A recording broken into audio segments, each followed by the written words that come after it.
Today we're reading It's About Time, written by Myra Rockcliffe. Can I be like this? Sure. Oh, for the picture? Sure. Wait. It's About Time, written by Myra Rockcliffe. Wait, there's a table. No. Just keep reading it. Knowing what time it is. Do you know what time it is? If you do, you probably are looking at a clock or a watch or your phone using the sun.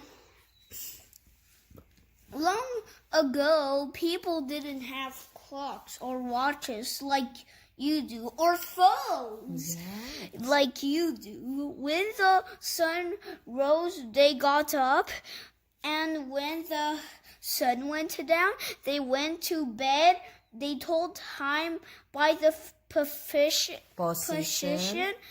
of the sun in the sky. Sun, morning sun, sun, moon sun, sun, evening sun. The sun tells when it is morning, new evening. Do you understand? This is the shadow. Oh. If it's here, then it's morning. If it's right in the middle, like it's bright, noon. And when it's getting dark here, sunset. Or evening. We'll look morning, noon, evening. Shadow clocks make it easier to tell time between sun up, noon, and sundown. I'm probably sure that's pretty rare. sun clock. Yeah. Well, not but before it was everywhere. In old buildings, historical buildings, they still have it. Come on. People discovered that they could use a stick and the sun to tell time.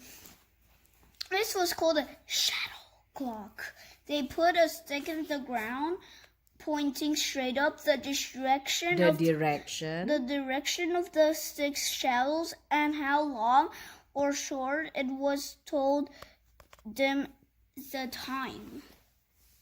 A better kind of shadow clock was called a sundial. Sundials have a pointer and a base. The pointer casts a shadow. The marks around the base, people could tell time by reading the marks. But shadow clocks were not good for telling time on cloudy days or at night. Sundials made telling time using shadows more accurate. Do you want to read? Yeah. Using fire and water. One kind of clock that didn't need the sun was a water clock. A water clock was a container with a tiny hole in the bottom.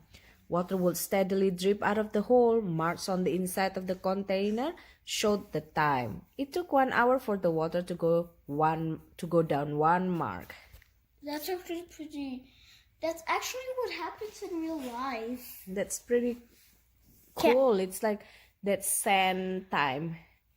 Another kind of clock that didn't need the sun was a candle clock. You would know the time by how much of the candle had melted. The candle had marks down its side to show the hours. I can't even tell of how those are. Those are Roman numeric. Oh. You will learn at school. Sometimes people used candle clocks as alarm clocks. They would put a nail in the candle at the time they wanted to wake up, hanging a shoe on the nail. When the candle melted down, the nail fell out and the shoe would hit the floor with a bang. Wow! Clocks of today.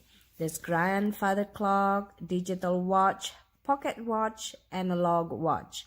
Now there are all kinds of timepieces from tall grandfather. From tall grandfather clocks to watches we wear on our wrist.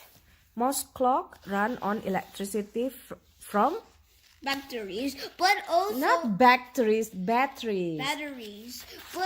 But also your phone has a clock. Yes, this is about old time clock. I know. Big Ben, an analog clock tower in London, England. Oh, I saw this one always. Many clocks have two hands that point to numbers in a circle on the clock face. These are called analog clocks. Another clocks don't have hands, only numbers. These are called digital clocks. Inside one kind of analog clock is a carved bird called a cuckoo.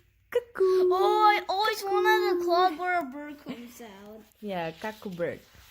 Every hour the door opens and the bird pops out to sing its song. Cuckoo, cuckoo. Even when it's morning. Oh, anytime, especially midnight. That's creepy. There are many more types of clocks too. Clocks hanging and on buildings. Clocks adorn wrists and mantles. Clocks are everywhere. The end. Look, we can try this. Make a water clock. Shall we try? Yeah, a partner, a large. Mama gonna take picture, so we can do it because we have to return the book tomorrow. The end. It's about time. It's about time.